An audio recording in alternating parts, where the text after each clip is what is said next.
Is there anything else? Oh, no, it just goes back to the, okay. Well, that's it. That's everything. We did everything. Okay, not everything, but a lot. We did most everything. We beat all the super bosses. We beat the fucking Doom Dragon. We got all but like 1 or 2 summons. I think this has been... I think we can call this a playthrough. So, before we go, before I turn off the stream, I got one thing left. You may remember, if you were here during the Golden Sun 1 playthrough, how I did a fanfic reading. Well, I decided, hey, I'm going to make that a tradition.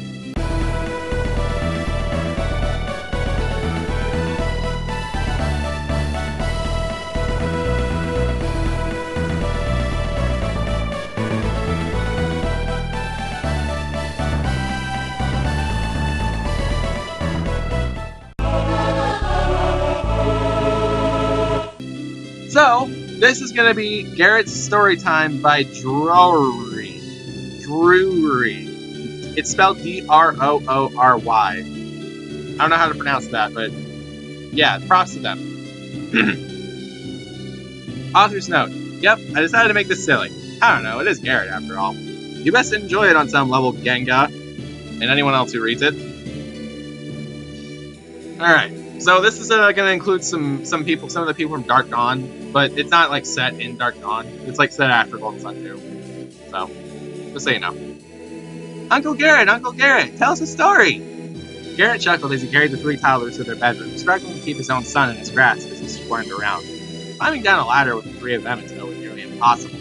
Why couldn't Isaac ever be around when it was their bedtime? Dropping to the floor below and during the 20-minute process of trying to get the 3 children changed into their night clothes, being sure to keep the 2 boys from looking as Garet changed herself, and then getting them tucked in. Are you going to tell us a story now, Uncle Garet? Little Matthew pouted childishly. Garet laughed again, seeing Jenna in every frustrated line of her son's impatient face. He could be so like her sometimes. Usually when Isaac wasn't around. Okay, settle down, he said as he pulled up a chair. As soon as he sat down, he found a book shoved under her nose from Karis' tiny hands. Her nose. Can you read this one? She asked, her little purple eyes shining. Garet really found it hard to resist, but reading that story every night, especially when Karis was capable of reading herself, was getting a tad annoying. Actually, Karis, I was thinking of telling you a story of Uncle Garet's in my quest from all those years ago. Seeing the disappointment in her face, Garet quickly made to console her. Don't worry, the story has everything, you'll love it. It has danger, action, comedy, romance, and love. Giggling at him, the young Jupiter adept settled down, snuggling back into her blanket and staring up at him. So, Isaac, Ivan, me, and I were still chasing Uncle Felix and his group across Angara, and we had traversed the dangerous Mogul forest and eventually arrived in the flooded city of Alton. We had battled through the mines, fighting water-spitting statues, zooming along in minecarts, and running for our lives from giant boulders. Now, we were in the deepest depths of the Alton mines, fighting the biggest, strongest statue yet. Garet rolled away from yet another Mercury-based attack. He hated this goddamn statue, he hated them all. Charging at it, calling upon Fever, he swung his axe into the beast's midsection, knocking chunks of it flying in all directions. The statue stumbled back, roaring in pain. Behind him, Ivan and Mia cheered him on, Mia screaming about how hot he was. Inspired by his friend's cheers, but not at all distracted by Mia's constant and blatant attempts to woo him, Garet redoubled his attacks, unleashing an eruption underneath the beast as he jumped 10 feet in the air and came barreling down with his axe before cleaving the statue in 2. The beast exploded in a shower of rocks, but because he was completely awesome, not a single fragment hit him at all. His 3 companions rushed up to him, Mia immediately hooking her arm around his, and looking up at him with what may as well have been love hearts for her eyes. Ivan quickly picked up the biggest fragment of the beast he could find and asked Garet to give him his autograph, as he did for every beast he defeated. Meanwhile, Isaac grumbled, still out cold from the first attack the beast had delivered. Brushing off Mia's advances, insisting she should heal Isaac, despite how incredibly unattracted to him she was, and burning his initials into Ivan's statue fragment, Garet made his way up to the chest at the back of the room. Ivan was directly behind him, worshipping the very ground he walked on, followed quickly by Mia, who had barely done anything to heal Isaac, who was barely conscious to go through. Opening the chest, Garet pulled out the synergetic jewel within, that's not a word. Ivan and Mia both marveled at it, and now heroic Garet looked as he held it. And how heroic Garet looked as he held it, sorry. It will grant us the ability to lift heavy boulders, Garet proclaimed loudly. Wow, Garet, you're amazing, Ivan exclaimed, marveling at the redhead. And so handsome. You know what it does, Isaac grumbled bitterly, finally having stumbled up to him. Because he's so great, Ivan and Mia yelled at him, refusing to hear any words that questioned their idol. Now, Isaac, we must return to Silk Road to save Hisu from beneath that boulder. No, Isaac argued back, despite the hateful glare he received from Ivan and Mia. Felix is already so far ahead of us. We need to get after them right away if we have any chance of catching them, so I can try to be with Jenna even though she loves you so much more than me. Uncle Garet, is this story true? Young Matthew interrupted with an incredulous look upon his face, so like the one Jenna wore whenever she questioned him. Garet merely smirked. Of course, it's wrong to lie after all. And as I was saying, his daddy always said you were the silly one. Well, Isaac just wanted to cover up the truth. I'm telling you what really happened, okay?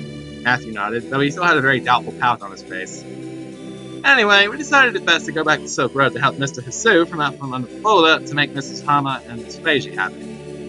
Mia, Feiji, and Hama were all eyeing Garet up dreamily as he effortlessly used his powerful synergy to raise the boulder into the air to free Hisu, even though he could have lifted the boulder with his bare hands. He quickly grabbed Hisu and pulled him out of the danger zone, before gently letting the boulder back down and shoving it away so as to clear the road for travelers. The three women quickly rushed to Garet's side, looking up at him with awestruck eyes, spouting compliment after compliment to him. Hisu was also groveling at his feet, thanking him over and over, while Ivan tried to tear some of his clothes so as to have yet another object Garet could sign for him. Isaac, meanwhile, was still panting and sweating because he was grossly out of shape and the walk from Alton to Silk Road had exhausted him. Please, Sir Garet, you must celebrate, Feiji said. A great party in your honor, in Xi'an. Garet smiled, taking the purple-haired girl's hand in his own and kissing it. I would love to. I would love to. Feiji blushed profusely, giggling madly to herself, while Hama and Mia shot her jealous death glares, wondering why she hit her in Garet's favor, moreover the gentle touch of his lips. Mia quickly hooked her arm around his as if trying to mark her territory, but it had little to no effect on any of them. All of them quickly went back to Xi'an, all but Isaac worshipping the almighty Garet every step of the way. When they arrived back in Xi'an, Master Fed tried to chastise Feiji for pursuing her vision, but the great Garet quickly stepped in to defend the young lady's honor. Silence, old man! Garet yelled loudly, striking heroic notice. You're wrong! Who are you two? The elderly master stammered. Your daughter's visions are nothing but the truth. All she's seen is true, and she listened to you, and had I not been the kind person that I am, your student would be dead! Garet said, holding the girl incredibly close, causing her still existing to blush to intensify even more. I apologize, sir, he stammered out, looking at the ground in his shame. And Feiji, dear, I'm so sorry for not believing you. Clearly all of your visions were true if such a noble man vouches for you. The master and all the students within the dojo bowed to the great Garet as Feiji beamed up at him, practically giddy with delight at how he had defended her. The celebration Feiji had promised was quickly organized and was underway within the hour due to the help offered by the godly Garet. Food and drink was plentiful, music was lively and full of joy, and the partygoers were ecstatic at the knowledge that they would be celebrating with the almighty Garet, and had gone all out to dress up in an effort to impress him. All but Isaac, who only had rags instead of extra clothes, so he was stuck in the dirty and sweat-soaked clothes he had been wearing for the past few weeks. All the girls, clad in the most amazing dresses they could find, were all sitting on benches lining the makeshift dance floor, waiting for someone to ask them to dance, each and every one, not so secretly hoping that Garet would be the one who chose them, considering they were all making eyes at him. For once, the amazing Garet was actually rather shy. There was a girl he wished to dance with, but he was afraid that he would be rejected. Gathering up his courage, though, because he was just that awesome, he stood up and made his way across the dance floor, through groups of giggling girls toward the bench where Mia, Feiji, and Hama were still sitting. The three of them perked up, staring at him with wide, hope-filled eyes. May I ask this dance? May I have this dance? He asked, holding out his hand. Feiji gasped, her green eyes glowing ever wider and shinier with the question posed to her from the great Garet. He was somewhat sure she thought she was dreaming, but when he held her hand and led her to the dance floor, her disbelief morphed into a wide, open-mouthed beam. Together, the two danced the most graceful dance Laird had ever seen, a dance which is still written about to this day. The two spun and swirled, looking deep into each other's eyes whenever they could, holding each other's close when the song slowed, smiling to each other as the moon, which had appeared at some point, let down a single beam of moonlight to shine just on them. All others had long since tired or fallen asleep, and Isaac had passed out in a pool of his own vomit because he's useless. But Garet and Feiji continued to dance, empowered by their love for each other, despite only having met that morning. It was true love. As the musicians finally collapsed, no longer able to play any more music to please the great Garet and Feiji, the two of them smiled and walked away from the gathering of now asleep bodies. The single beam of moonlight continued to follow them as they did. Garet led the young woman to a small lily pond in the town, their reflections shimmering in the pale moonlight upon its surface. Beiji, I'm sorry, he said apologetically, holding the girl's soft hands in his own. Why?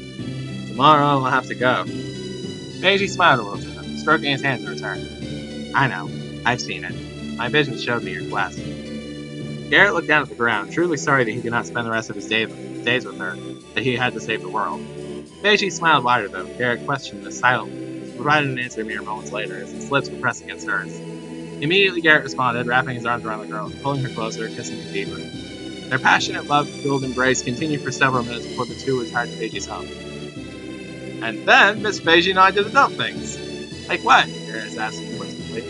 Garet paused for a moment, thankful that his son had fallen asleep as soon as the action was done, and Matthew had done the same shortly after Kasuo had been saved. Well, we talked about the taxes in some towns, the trades done when your grandpa visited, and other things. Okay, so you didn't try to make a baby? Maybe when you're older, I'll tell you. Okay, thank you for the story, Uncle Garet. I really liked it, even if it's not as good as my book. Garet said happily, before opening up said book and reading it. You're welcome, Karis, Garet said, ruffling the short green hair on her head. I wish the boys were as interested as you. I don't stay up too late. Okay, good night, Uncle Garet, she said, not looking up from her book. Garet chuckled at how unlike her hyperactive father she was as he ascended the ladder to the living room/kitchen. He found Isaac staring at him from across the room. Garet nearly burst out laughing, almost sure that Venus had heard everything he had said. I'd appreciate it if you didn't put me down so much with the kids, Isaac said. I'd appreciate some help in trying to get them to sleep some night. I'd appreciate it if you didn't fill the kids' heads with false stories. I'd appreciate it if you'd appreciate a good children's story. I'll never remember it. We're an old married couple. Alright, that's that. Another author's note bottom. There we are. Don't know, I just started writing it and kept at it because I knew if I stopped I'd never get back to it. So there we are. Hope that if you read the review as well, but that's your choice. Your friend in writing, Droory. Is that pronounced like Droory Lane?